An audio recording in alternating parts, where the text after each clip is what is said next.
जी अस्सलाम वालेकुम। मेरा नाम अदनान इफ्तिखार है और आप देख रहे हैं अदनान इफ्तिखार एडवेंचर। आज की जो वीडियो है वो एंटरप्रेन्योरशिप से रिलेटेड है। जैसे कि लास्ट टाइम जो लास्ट वीडियो के अंदर जो हमारी एक सीरीज़ चल रही है, या आप कह सकते हैं कि जिस टॉपिक के ऊपर मैं डिस्कस कर रहा हूँ, it's a little bit lengthy topic, जिसके अंदर बिजनेस प्लान है। बिजनेस प्लान के अंदर हमने लास्ट टू लास्ट वीडियो के अंदर देखा होता क्या है, इसका मकसद क्या है, या किस लिहाज से क्या हेल्प करता है, और इसके अंदर इंक्लूडेड क्या है। इंक्लूडेड के अंदर लास्ट वीडियो में हमने देखा जो उसके 7 एलिमेंट्स है, जिसके ऊपर मैं एम्फेसाइज करूंगा।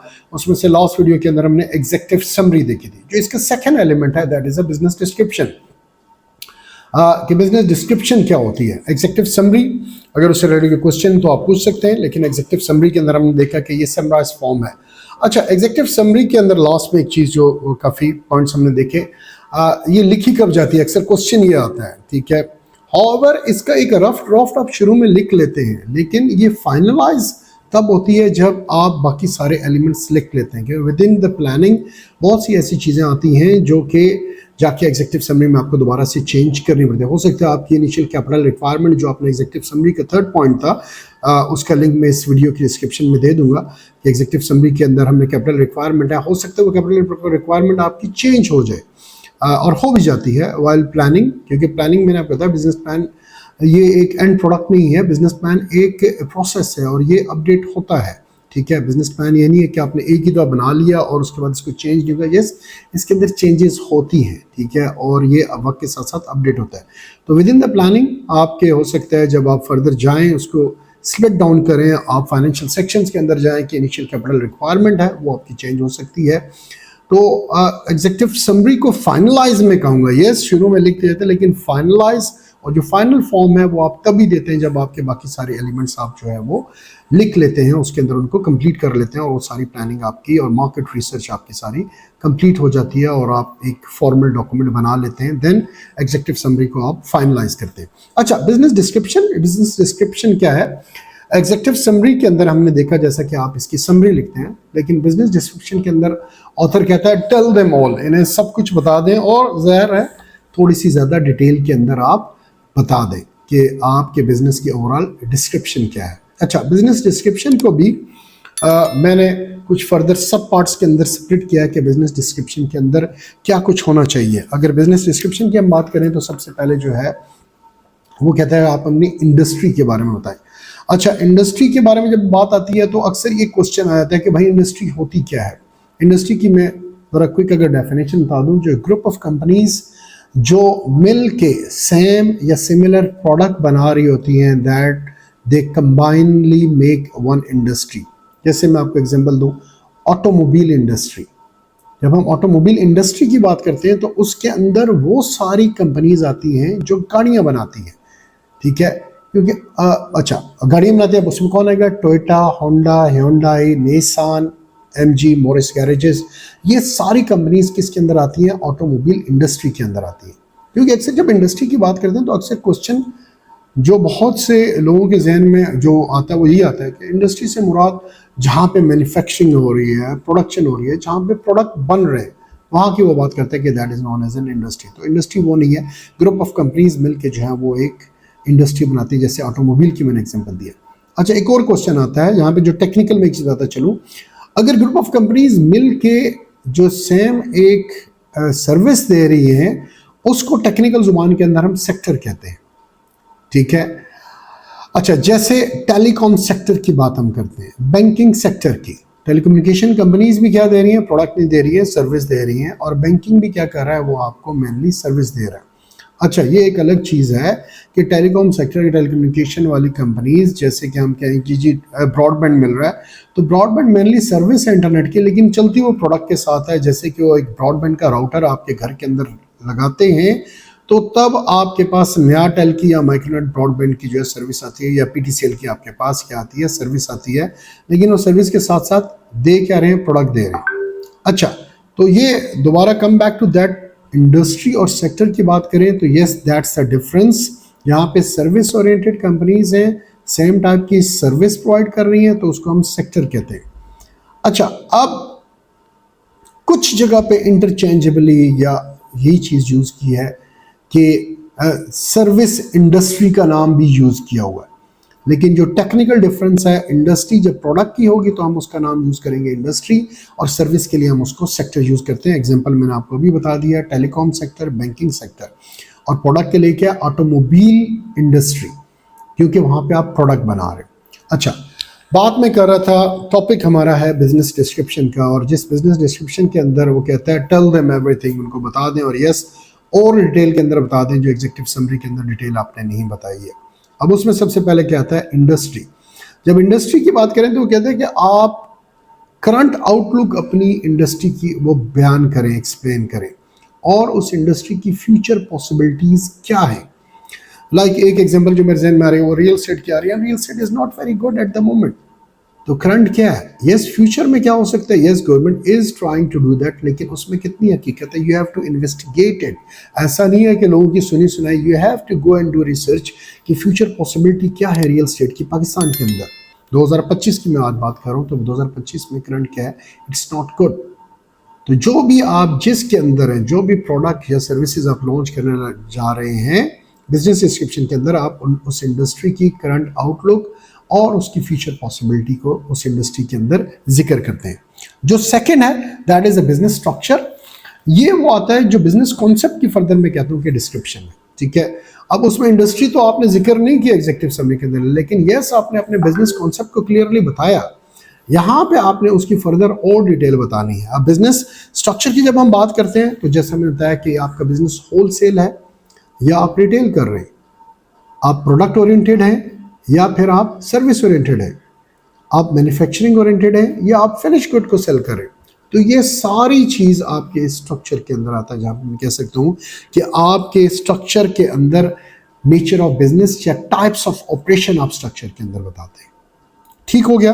तो जो पहला है वो अगेन इंडस्ट्री ओवरव्यू है, सेकंड जो है वो आपका स्ट्रक्चर है, ठीक है। और स्ट्रक्चर के अंदर आपके टाइप्स ऑफ ऑपरेशन की जैसे बनाते हैं, होलसेल है, प्रोडक्ट एंड। इसके अंदर मैं आपको एग्जांपल देता हूँ, यूशा बिल्डर्स, ठीक है। ये Usha builders is one of the जो है पोर्टफोलियो है यूशा मार्केटिंग का, ठीक है। और यूशा मार्केटिंग ने एक और नया अपना इनिशिएटिव स्टार्ट किया, यूशा मार्केटिंग एंड रिसर्च इंस्टीट्यूट। अब यूशा बिल्डर्स की अगर हम बात करें तो यस बिल्डर्स क्या कर रहा है, डिफरेंट बिजनेस मॉडल, लेकिन one of the key business model है कि यूशा बिल्डर्स जो है वो कंस्ट्रक्शन की सर्विसेज प्रोवाइड कर रहा है। आपको फ्रॉम स्क्रैच नक्शा बनाने से लेकर टर्न की तक, की हैंडलिंग तक, ये सारी सर्विसेज यूशा बिल्डर्स आपको प्रोवाइड कर रहा है, ठीक है। तो ये क्या है, दैट इज द स्ट्रक्चर कि यूशा बिल्डर एक सर्विसेज प्रोवाइड कर रहा है आपको, जहां पे आप नक्शे से लेकर आपके घर बनाने तक, ठीक है, जो सारी सर्विसेज हैं, कंस्ट्रक्शन की जो सर्विसेज है वो यूशा बिल्डर आपको प्रोवाइड कर रहा है। तो that is in the structure. तो पहला इंडस्ट्री हो गया, सेकंड क्या आ गया, स्ट्रक्चर, होलसेल है, रिटेल है, प्रोडक्ट ओरिएंटेड है, सर्विस ओरिएंटेड है, मैन्युफैक्चरिंग कर रहे हैं या आप फिनिश गुड को आगे फर्दर सेल कर रहे हैं, ये आप स्ट्रक्चर के अंदर बताते हैं।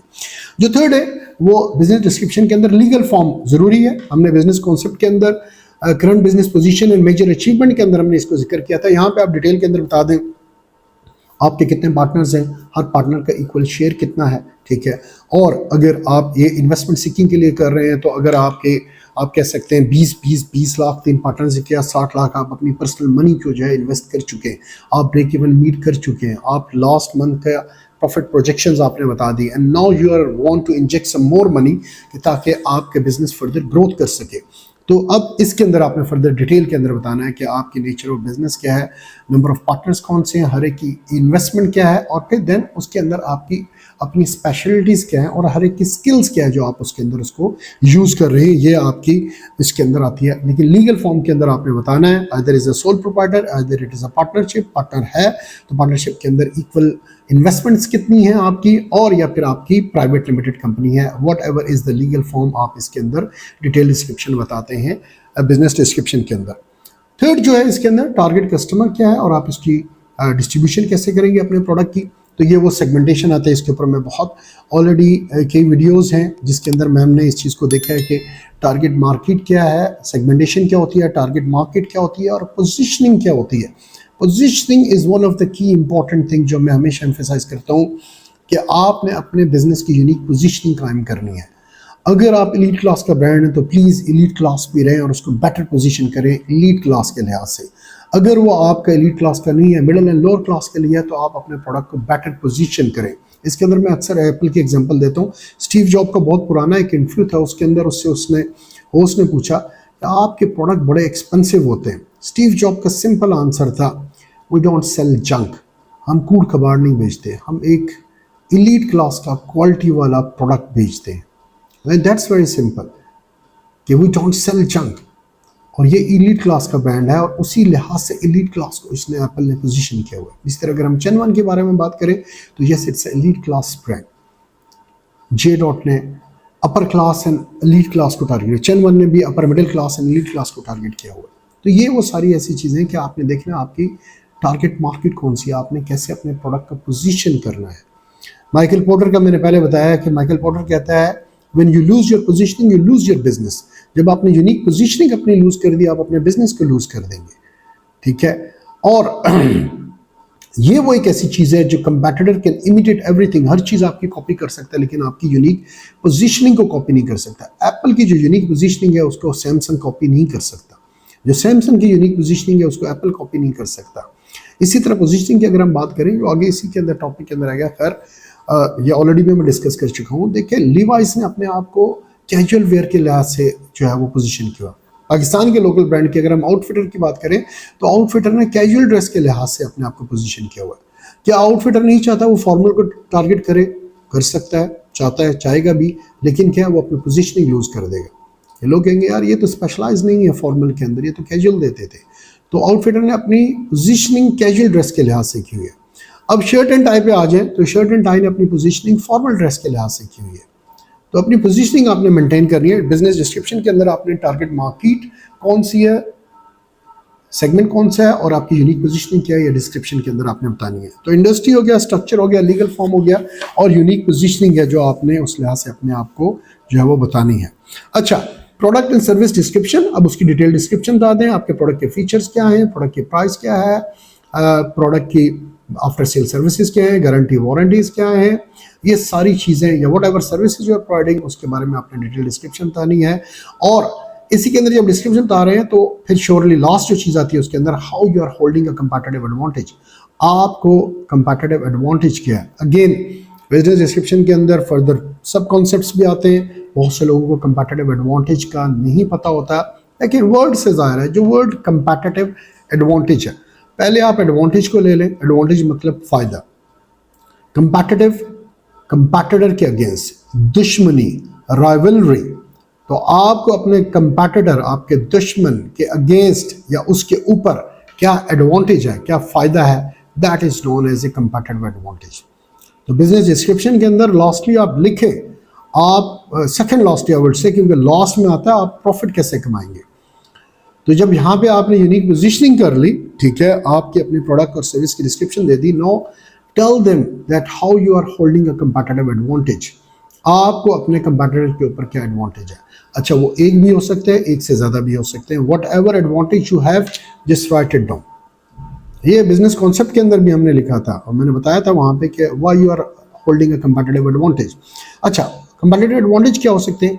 आपकी यूनिक लोकेशन हो सकती है, आपके प्रोडक्ट की पैकेजिंग हो सकती है, आपके प्रोडक्ट के यूनिक फीचर्स हो सकते हैं, आपकी यूनिक पोजीशनिंग के बारे में बात कर चुका, लोकेशन के बारे में बात कर चुका, लोकेशन हो सकती है, आपकी प्राइस हो सकती है, आपका अच्छा डिस्ट्रीब्यूशन नेटवर्क हो सकता है, आपकी स्ट्रॉन्ग मार्केटिंग हो सकती है। ये सारे या इनमें से कोई एक भी ऐसा एडवांटेज जो आपको आपके कंपैटिटर्स के ऊपर है, जो आपको एज दे रहा है मार्केट के अंदर over your rivalry, over your competitors, दुश्मनों के ऊपर जो आपके कंपटीशन के अंदर है, that is known as a competitive advantage. तो वो एडवांटेज क्या है उसके बारे में आप डिटेल डिस्क्रिप्शन लिखें and then yes, on that basis, on that product, unique product, on that segmentation, जो value आप deliver कर रहे हैं उसकी basis पे how you will make profit, वो डिटेल आपने लिखनी है कि आप प्रॉफिट कैसे मेक करेंगे। तो that is in the business description, जिसके अंदर आप ये सारी पॉइंट और डिटेल डिस्क्रिप्शन देंगे। जो चीज़ आप डिटेल के अंदर एग्जीक्यूटिव समरी में नहीं लिखते आप उसको इसके अंदर लिखते हैं और यही चीज़ें फर्दर हम रेस्ट ऑफ द जो आप कह लें, मैं इसको की कंपोनेंट्स कह लूँ या एलिमेंट्स कह लें, मैं ज़्यादातर वर्ड यूज़ करता हूँ रेस्ट ऑफ द एलिमेंट्स हैं, दो हमने डिस्कस कर लिए, business description and executive summary मैंने लास्ट वीडियो के अंदर कर लिए। जो नेक्स्ट है वो मार्केटिंग स्ट्रेटजी से रिलेटेड है, उसके बारे में हम आगे फर्दर डिस्कस करेंगे। तो आपके उनकी एलिमेंट्स जो कंपोनेंट्स आ रहे हैं उनके अंदर फर्दर इसकी डिटेल है और हर एक फोकस्ड है। लाइक मार्केटिंग के अंदर हम सिर्फ मार्केटिंग को देखेंगे, how you are holding a competitive advantage, वो अगेन फोर्थ पॉइंट है जहां पे आप कंपेटिटिव एनालिसिस करेंगे।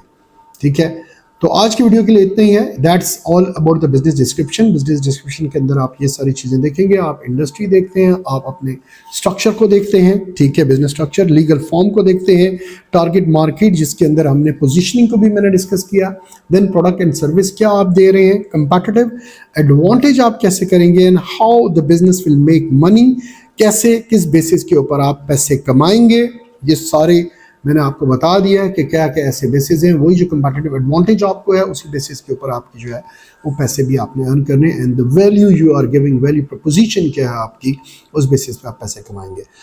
बिजनेस डिस्क्रिप्शन से रिलेटेड अगर कोई भी क्वेश्चन है तो काइंडली आप पूछ सकते हैं मैसेज के अंदर, ठीक है।